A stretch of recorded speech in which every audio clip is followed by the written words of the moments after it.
ವೆಂಕಟೇಶ್ ಪ್ರಸಾದ್ ಅವರು ಅಧ್ಯಕ್ಷರು ಮತ್ತು ಅವರ ಸ್ಪೋಕ್ಸ್ ಪರ್ಸನ್ ವಿನಯ್ ಕುಮಾರ್ ಅವರು, ಅವರ ಜೊತೆಯಲ್ಲಿ RCB ರೆಪ್ರೆಸೆಂಟೇಟಿವ್ಸ್ಗಳು ಕೂಡ ನನ್ನನ್ನು ಇವತ್ತು ಭೇಟಿ ಮಾಡಿದರು.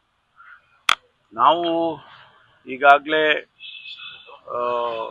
ಏನು 4ನೇ ಮಾರ್ಚಲ್ಲಿ ಘಟನೆ ನಡೆದಿತ್ತು, ಅದರ ಹಿನ್ನೆಲೆಯಲ್ಲಿ ನಾವು ಸರ್ಕಾರ ಜಸ್ಟಿಸ್ ಕುನ್ನಾ ಅವರನ್ನು ಸಮಿತಿ ಮಾಡಿ ಏನೆಲ್ಲ ಆಗಿದೆ ಅದನ್ನು ಮತ್ತು ಅದಕ್ಕೆ ಕರೆಕ್ಟಿವ್ ಮೆಷರ್ಸ್ ಏನು ತಗೋಬೇಕು ಅದನ್ನೆಲ್ಲ ನೋಡಿ ನಮಗೆ ವರದಿ ಕೊಡಬೇಕು ಅಂತೇಳಿ ಜಸ್ಟಿಸ್ ಕಮಿಷನ್ ಅವ್ರನ್ನ ಕುನ್ನಾ ಅವರು ಕಮಿಷನ್ ಮಾಡಿತ್ತು. ಅವರು ವರದಿಯನ್ನು ಕೊಟ್ಟಿದ್ದಾರೆ. ಆ ವರದಿಯ ಆಧಾರದ ಮೇಲೆ ನಾವು ಕರ್ನಾಟಕ ಸ್ಟೇಟ್ ಕ್ರಿಕೆಟ್ ಅಸೋಸಿಯೇಷನ್ ಅವ್ರಿಗೆ ಮತ್ತು RCB ಅವರಿಗೆ ನಾವು ತಿಳಿಸಿದ್ದೇವೆ ಅನೇಕ ವಿಚಾರಗಳನ್ನು. ಅವರಿಗೆ ಏನು ಜಸ್ಟಿಸ್ ಕುನ್ನಾ ಅವರ ವರದಿಯಲ್ಲಿ ನಮೂದನೆ ಮಾಡಿದ್ದಾರೆ, ಅವರ ರೆಕಮೆಂಡೇಶನ್ಸ್ ಏನಿದ್ದಾವೆ ಅದನ್ನೆಲ್ಲ ಫುಲ್ಫಿಲ್ ಮಾಡಬೇಕು ಅಂತೇಳಿ ಅವರಿಗೆ ನಾವು ಪತ್ರದ ಮೂಲಕ ತಿಳಿಸಿದ್ದೇವೆ. ಅದಕ್ಕೆ ಅದರ ಜೊತೆಯಲ್ಲಿ ಇದನ್ನು ಓವರ್ಸಿ ಮಾಡಬೇಕು ಅಂಥೇಳಿ ನಾವು ನಮ್ಮ ಸರ್ಕಾರದ ಹಂತದಲ್ಲಿ ಒಂದು ಸಮಿತಿಯನ್ನು ಕೂಡ ಮಾಡಿದ್ವಿ. ನಮ್ಮ ಏನು ಮಹೇಶ್ವರ ಅವರು BBMP ಕಮಿಷನರ್ ಇದ್ದಾರೆ, GBA ಕಮಿಷನರ್ ಈಗ, ಅವರು ಮತ್ತು ನಮ್ಮ ಪೊಲೀಸ್ ಕಮಿಷನರು ಇವ್ರನ್ನೆಲ್ಲ ಸೇರಿಸಿ ಒಂದು ಸಮಿತಿ ಮಾಡಿ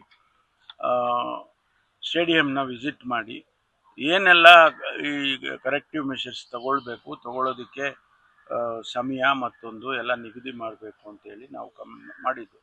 ಅವರು ಕೂಡ ಅವರಿಗೆ ಸೂಚನೆಯನ್ನು ಕೊಟ್ಟಿದ್ದಾರೆ. ಸುಮಾರು 17-18 ಪಾಯಿಂಟ್ಸ್ ಹಾಕಿ ಅವರು ಕೊಟ್ಟಿದ್ದಾರೆ. ಅದನ್ನೆಲ್ಲ ಮಾಡ್ತಾ ಇದ್ದಾರೆ. ಈ ಮಧ್ಯೆ IPL ಟೂರ್ನಮೆಂಟ್ ಮತ್ತೆ ಬಂದಿದೆ.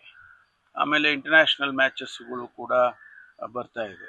ಅದಕ್ಕೆ ಅವರು ಶೆಡ್ಯೂಲನ್ನು ಮಾಡೋದಕ್ಕೆ ನಮ್ಮ ಕ್ಲಿಯರೆನ್ಸ್ ಆದರೆ ಮಾತ್ರ ಶೆಡ್ಯೂಲ್ಗೆ ಅವರು ಬೆಂಗಳೂರನ್ನು ಸೇರಿಸ್ಕೊಳ್ತಾರೆ. ಅದಕ್ಕಾಗಿ ಅವರು ಬಂದಿದ್ದರು, ರೆಪ್ರೆಸೆಂಟೇಷನ್ ಕೊಟ್ಟಿದ್ದಾರೆ. ನಾನು ಅವರಿಗೆ ಬುಧವಾರ ಸಮಯ ಕೊಟ್ಟಿದ್ದೇನೆ.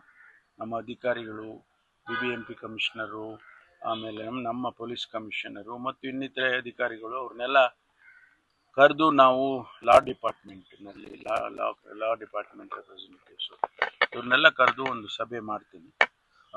ನಮ್ಮ ಸರ್ಕಾರದ ಹಂತದಲ್ಲಿ ಏನು ಮಾಡ್ಬೋದು ಮತ್ತು ಅವರಿಗೆ ಏನು ನಾವು ಸೂಚನೆ ಕೊಡ್ಬೋದು ಅದೆಲ್ಲ ಚರ್ಚೆ ಮಾಡಿ ಅಂತಿಮವಾಗಿ ತೀರ್ಮಾನವನ್ನು ತಗೊಳ್ತೀವಿ. ಮಾನ್ಯ ಮುಖ್ಯಮಂತ್ರಿಗಳ ಜೊತೆಯಲ್ಲಿ ಕೂಡ ಮಾತಾಡಬೇಕಾಗ್ತದೆ. ಅದೆಲ್ಲ ನಾವು ನಮ್ಮ ಹಂತದಲ್ಲಿ ಮಾಡಿ ಆ ನಂತರ ತೀರ್ಮಾನ